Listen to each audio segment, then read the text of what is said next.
Yang kedua, tepat sasaran apa enggak? Targetnya itu tadi. Targetnya, makanya harus jeli. Makanya saat kita berdharma itu juga harus menggunakan rasio. Kita harus menggunakan akal sehat. Kita harus tega untuk menganalisa. Orang ini memang layak kita tolong apa tidak? Gimana ya kalau saya bilang? Ini Mas, jadi saya tuh sering mendapatkan nasihat dari leluhur. Kalau yen kowe kepengin uripmu punjul, yo kudu sering munjuli wong. Dalam hal yang positif ya Mas.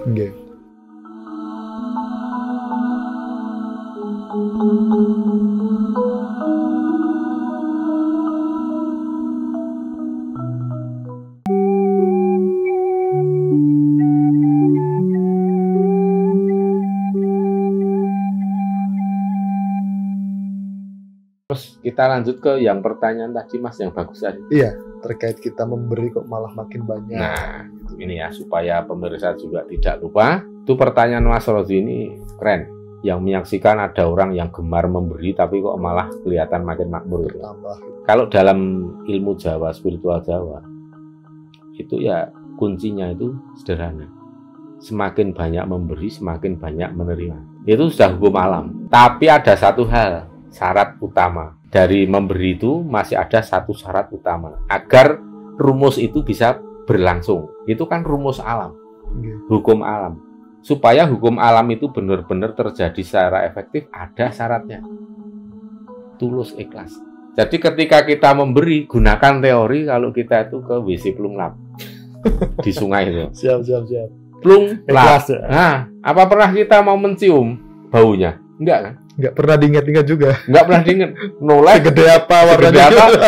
Paling penasaran kok agak berat sih tadi dorongnya. Wah, segede sak lengan misalnya. Nah itu kan habis itu udah nggak mau lagi. Saya kadang-kadang Romo. Saya melihat kultur budaya kita ya, termasuk kita ini kan orang Jawa tuh. Kalau mbah-mbah saya itu beda sama Nyun Sewu. Mungkin ada ras dari luar negeri ya, entah itu A atau B. Itu kalau kita belanja Rp50 pun itu dihitung. Iya kan? Tapi kalau mbah-mbah kita dulu Romo, ketika belanja, yang dibelanjain itu kembaliannya kurang ini Bu, Rp50. Wis PN. Itu kultur Jawa sebenarnya. Orang Jawa itu gimana ya kalau saya bilang? Ini Mas, jadi saya tuh sering mendapatkan nasihat dari leluhur. Kalau yen kowe kepengin uripmu punjul, yo kudu sering munjuli wong. Dalam hal yang positif ya Mas. Misalnya standar tarif parkir nih 2.000. Ya kita kacei 2.000, 5.000. Terutama pas wah ini pas duitku lagi rada akeh ya kacei. Karena apa? Itu kita melihat kita memberikan orang-orang yang lebih itu akan sangat bermanfaat. Dan itu akan lebih bagus lagi, lebih efektif kalau tepat sasaran. Karena kan tidak semua dharma itu akan menghasilkan sesuatu resonansi yang positif kalau tidak tepat sasaran. Ini syarat mutlak yang kedua bisa dimasukkan selain tulus ikhlas. Juga tepat sasaran, ya kan? Artinya gini, misalnya didatangi seseorang yang mau pinjam duit, alasannya mau buat bayar sekolah anaknya. Kalau memang keadaannya seperti itu, kalau memang orang itu tidak punya uang, bukan karena malas, bukan karena uangnya untuk judi, untuk foya-foya, artinya benar, memang sudah kerja keras, tapi hasilnya cuma sedikit, itu luar biasa efeknya. Tapi kalau yang orang yang minta pinjam uang itu, uangnya habis bukan karena dia orang yang sudah giat bekerja, rajin untuk mencari nafkah, dan hasilnya cuma sedikit, ya hasil kita dharma itu juga resonansinya nggak begitu terasa. Sasaran itu tadi ya? Sasaran. Jadi kalau saya pernah membuat konten juga, kita sudah rajin berdharma, tapi kok kehidupan kita kayak nggak ada efek untuk lebih makmur atau ya coba cek sasaran. Dua hal itu. Satu keikhlasan, jangan ada pamrih, jangan karena biar dipuji. Yang kedua, tepat sasaran apa enggak? Targetnya itu tadi. Targetnya, makanya harus jeli. Makanya saat kita berdharma itu juga harus menggunakan rasio.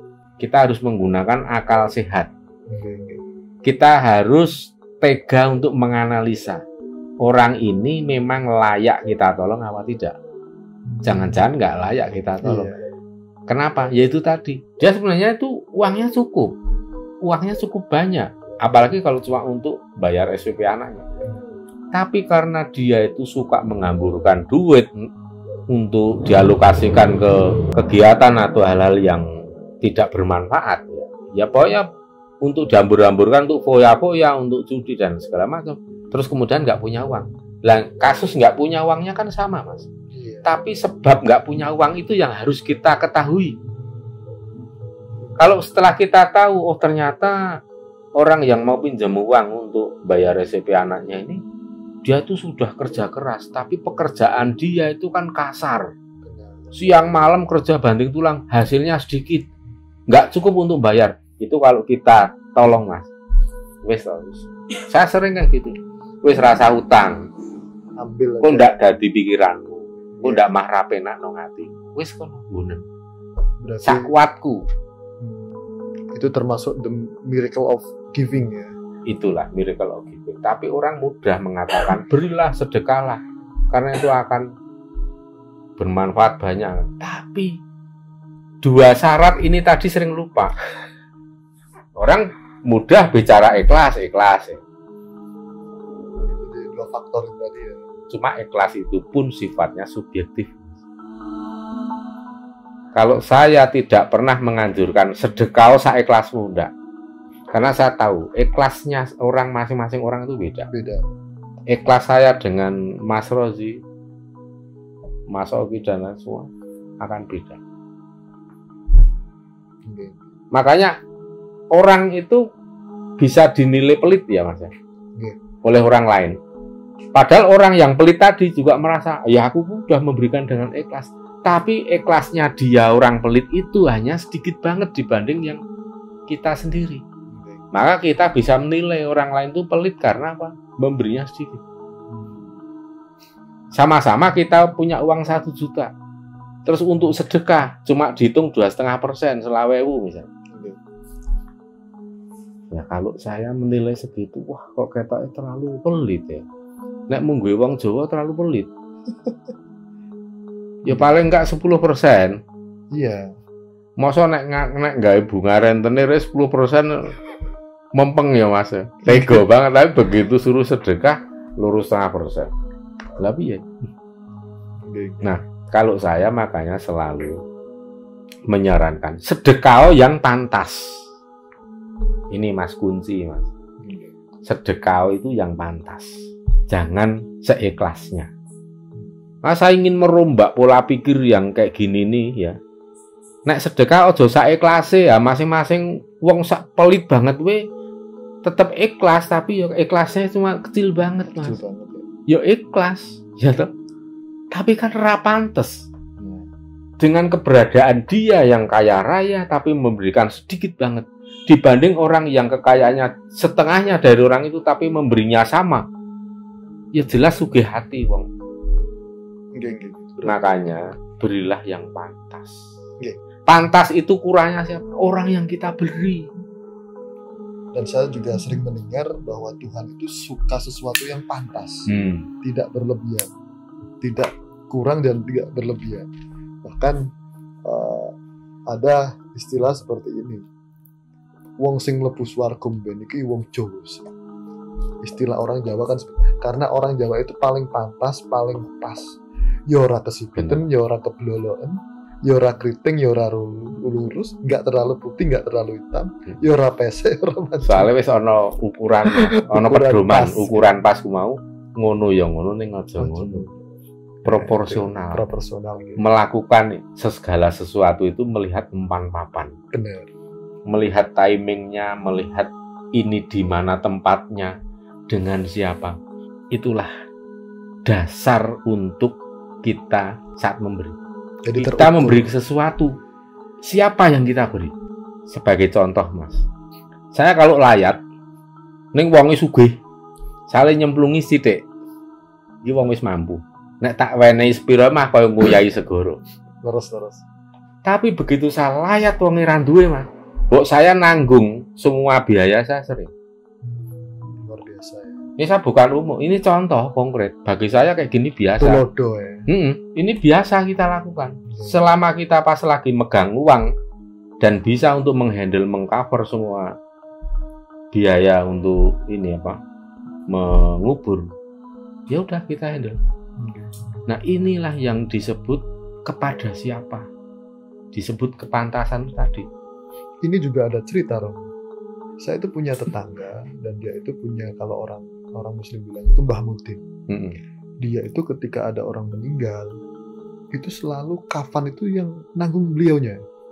Jadi dia juga yang namanya garapan sawah cuma berapa petak punya, terus pekerjaannya segitu-gitu aja hasil dari panen.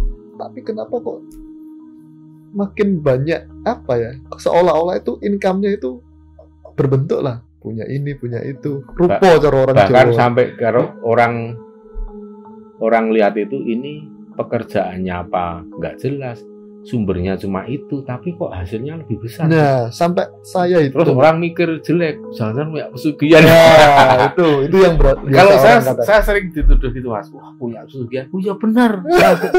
Ini pesugihanku apa, Mas? Sugih hati. Nah, sugih manah ya. Iya wis kuwi dadi pesugihane wong kuwi, nek wong nek sugih hati kuwi pesugihanmu.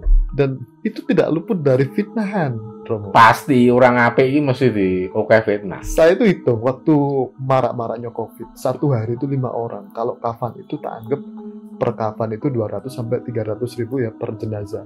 Kali satu hari ada 5. 3 kali 5 kali 3 sudah 1,5 juta. Dan dia enjoy itu, nggak pernah merasa terbebani, bahkan dia senyum-senyum, wah ini pengeluaran makin banyak ini.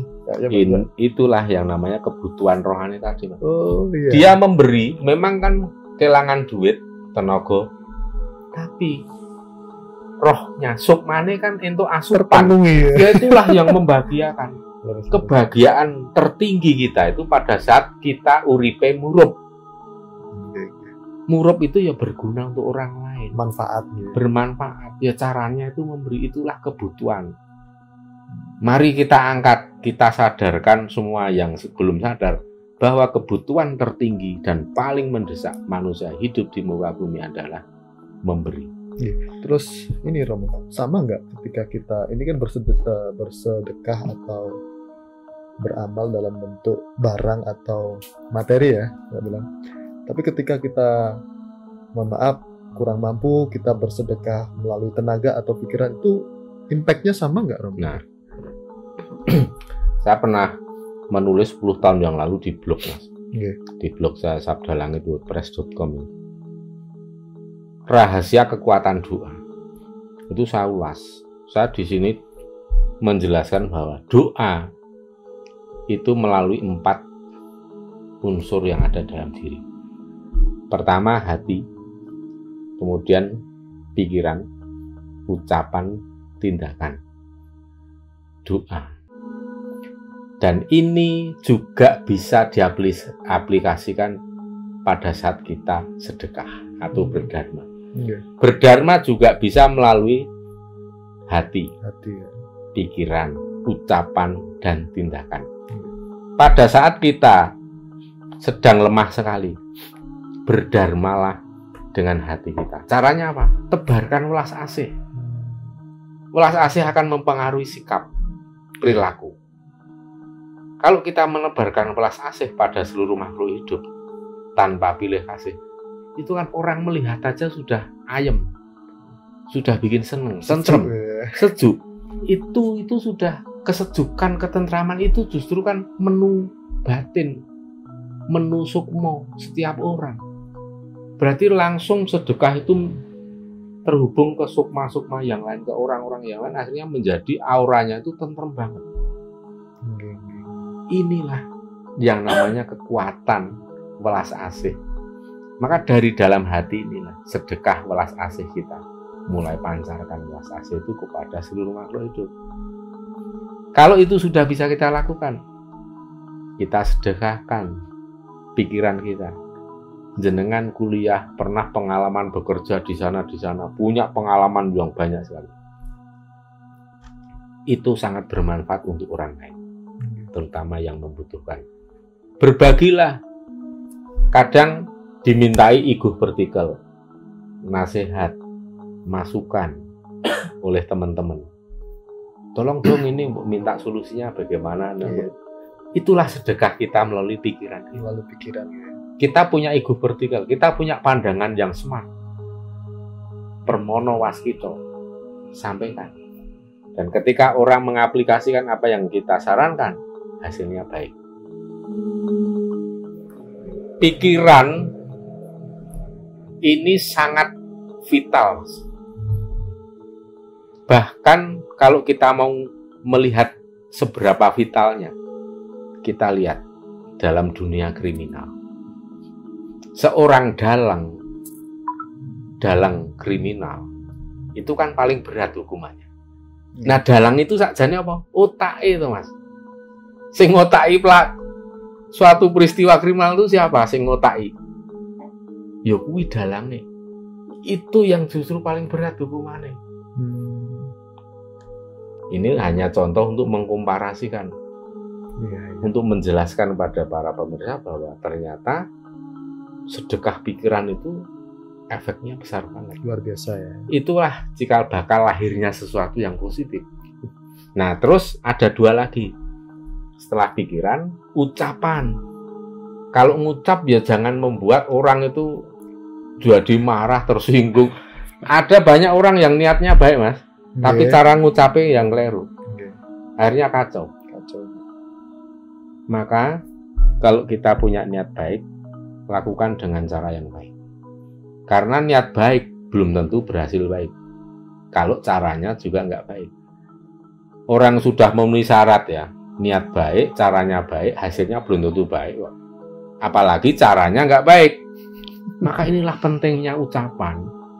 Itu ajining diri ini sekolah hati, Mas. Bahkan ada istilah mulutmu harimau. Mulutmu harimau iso nyawat awakmu dhewe karena ya mulut kuwi. Kuwi diburakot dikletak karo mulutmu dhewe cek ngono rek. Ini mulut. Kemudian lebih dari itu apa? Tindakan konkret. Ya tenaga kita. Yang kan tenaga itu butuh biaya, Mas. Biaya butuh karena kita bekerja menggunakan pikiran, menggunakan hati. Untuk duit, untuk makan supaya ada tenaga, kan sama saja kita sedekah uang, tapi dalam bentuk tenaga. Karena kita nggak punya uang cash, kita punyanya tenaga, ya seperti itu. Ini ada bencana di sana, yuk. Karena kita nggak siap untuk sedekah stok bahan makanan, kita sedekah tenaga. Kita bantu untuk meringankan beban yang sedang terkena bencana. Itu sudah sedekah. Nah, kalau orang sempurna yang sedekah kan berarti dari 4 itu plus materi. Itu baru keren banget. Bagi yang mampu. Bagi yang mampu. Tapi bagi yang tidak mampu dari 4 itu ya salah satunya saja dari hati dan pikiran. Berarti kesimpulannya adalah kita bisa manfaat dengan segala yang ada. Segala yang ada. Jadi tidak ada alasan orang untuk tidak mau bersedekah karena tidak punya apa-apa. Selama masih hidup, pasti bisa. Mau leluhur saja yang sudah tidak punya raga masih bisa berdharma. Benar.